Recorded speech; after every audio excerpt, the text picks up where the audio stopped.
Fala galera, beleza? Bom, mais uma aula de Delphi. Essa aula é bem bacana, que eu vou estar falando um pouco sobre Record Helper. Esse aqui é um recurso que eu gosto bastante de utilizar, principalmente quando eu vou popular componentes em tempo de execução, né?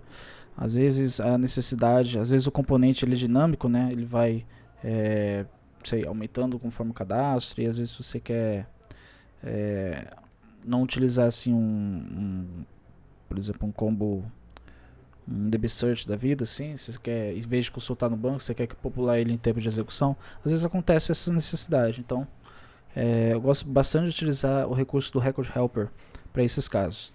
Também um outro jeito que eu gosto de utilizar é para a construção de cases no select, que às vezes você tem um campo do tipo, por exemplo, que permite o caractere T, A, B, C, enfim, e às vezes você precisa criar um campo.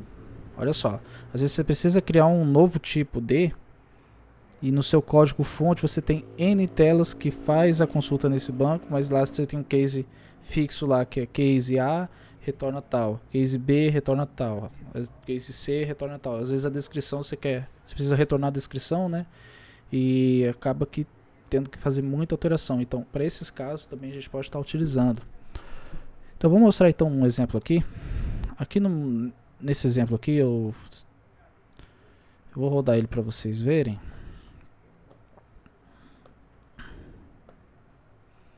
Então eu tenho uma combo aqui que ela foi populada com dois itens. Esses dois itens eu coloquei eles num helper, certo?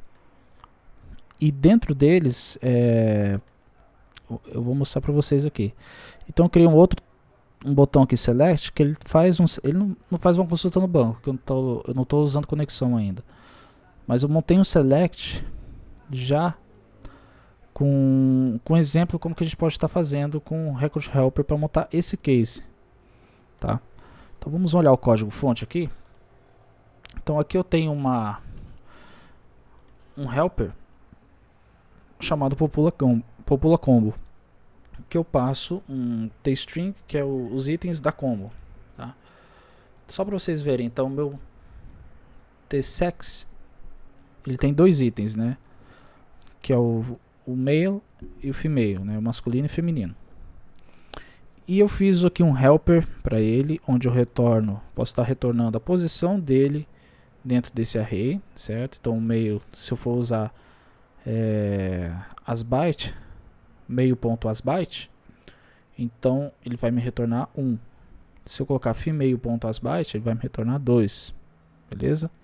E aqui eu também posso estar manipulando o valor que eu quero que seja armazenado nesses dois itens. Então no meu caso aqui do asValue, eu estou falando que o male, se eu colocar male.asValue, ele vai me retornar um caractere M. Se eu retornar um female.asValue, vai me retornar um F maiúsculo, que é o caractere. No caso contrário, ele está retornando vazio. Beleza? Da mesma forma, eu posso estar fazendo com que eu consiga colocar uma descrição para esses itens, né? Eu costumo utilizar o toString para isso. Então aqui é a mesma forma. Posso estar colocando aqui masculino e o retorno e para feminino esses dois campos, tá? Então se eu colocar male, se eu colocar por exemplo aqui um show message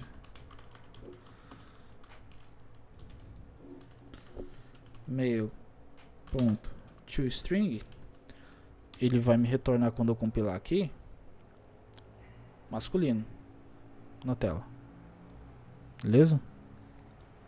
Então essa é a ideia. Então tá. Então até aí tudo bem, acho que é de simples entendimento. Aí o bacana vem esses dois casos aqui. Beleza, então eu tenho todo isso aqui. Eu tenho um array que eu posso estar acessando em tempo de execução, certo? Então por que eu não preciso? Eu posso então criar N situações. Eu posso fazer uma função para popular uma combo, né? Onde eu passo apenas a classe utilizando o próprio helper, né? Que é o que eu vou mostrar aqui na tela, então. Então lá no create, como eu mostrei, ele tem aqui eu chamo, né, a classe ponto popula combo, e aqui eu estou passando por parâmetro os itens da combo. Aqui dentro eu dou um clear nos itens e eu varro os itens, né, para cada item, e eu verifico se o meu item for diferente do OneKnow, que é o item default, né, eu adiciono ele nos meus itens da combo. Mas o que eu adiciono? O toString, ou seja, a descrição dele. Tá? Poderia estar fazendo outra opção aqui, colocar um outro parâmetro para concatenar o value junto, né? Value e traço a descrição. Também seria uma opção. Então você tem N situações que você pode estar fazendo. Tá? Só que a mais importante é essa aqui que eu acho. Por exemplo, esse caso aqui, o que eu fiz? A minha ideia é, eu preciso fazer um case, né, do campo sexo, mas lá no meu banco de dados eu só armazeno o MF, mas eu preciso colocar a descrição dele, né, o nome completo. Então, seria, por padrão, a maioria faria dessa forma, né, feminino. Mas não, o ideal seria eu sugiro que seja feito dessa forma aqui. Então eu criei um helper select case, certo? Onde eu passo 2 itens apenas. Primeiro é o meu toString, que vai alimentar seja o .sql do meu fd query, ou que nesse caso aqui eu apenas populei o memo, né? Apenas para ilustrar. Então um campo para armazenar o conteúdo do SQL e um campo que é o field, que é o campo que referência no banco de dados. Aí aqui dentro eu criei, então, diferente da outra vez, eu não dou um clear porque eu posso ter conteúdo antes, né? Então a minha ideia não é apagar o conteúdo que já tem. Eu simplesmente chamo case upper. Nesse caso, como eu sei que é uma string e é um helper não é um helper genérico, né? Então, eu sei que eu estou esperando que venha um caractere. Então, eu já chamo upper, field, e aqui dentro eu faço a mesma varredura, verifico todos os itens que não são OneKnow, e aqui eu coloco a condição, né? Então, quando for o meu as value, que é o F, né? Então quando for F, vai retornar feminino. Quando for M, vai retornar masculino.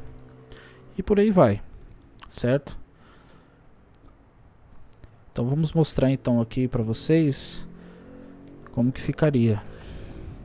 Eu já deixei até comentado como que ficaria aqui no código, quando vocês baixarem e quiser olhar o código. Que, lembrando, vai sempre estar disponível no meu GitHub. Mas é bacana de ver isso aí. Então vamos lá. Então select e pronto. Fez isso. Então select case when M, então masculino, F feminino, né? Se por exemplo você armazena 0, 1, enfim, aí você tem que modificar conforme as necessidades, tá? Lembrando que isso aqui não é um helper genérico, é um helper específico do tsex, né? Então, uma outra coisa importante, quando você for montar, lembrar que, como aqui por que eu não posso usar o class procedure? Quer ver? Ó, vamos rodar aqui para vocês verem. Ele dá erro, por quê? Deixa eu só colocar aqui para vocês verem. Ctrl Shift P para alterar a declaração, não alterou, tudo bem, class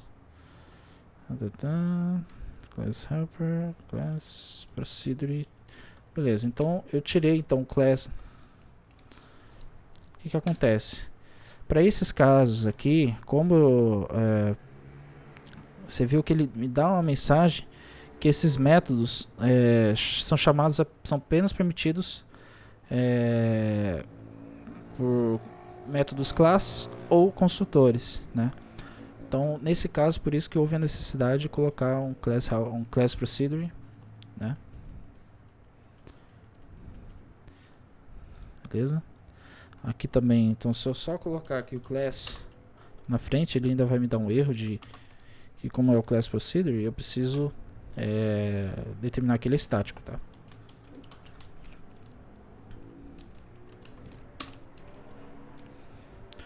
Então é isso. Então só esse detalhe que eu queria frisar para vocês. E tá pronto.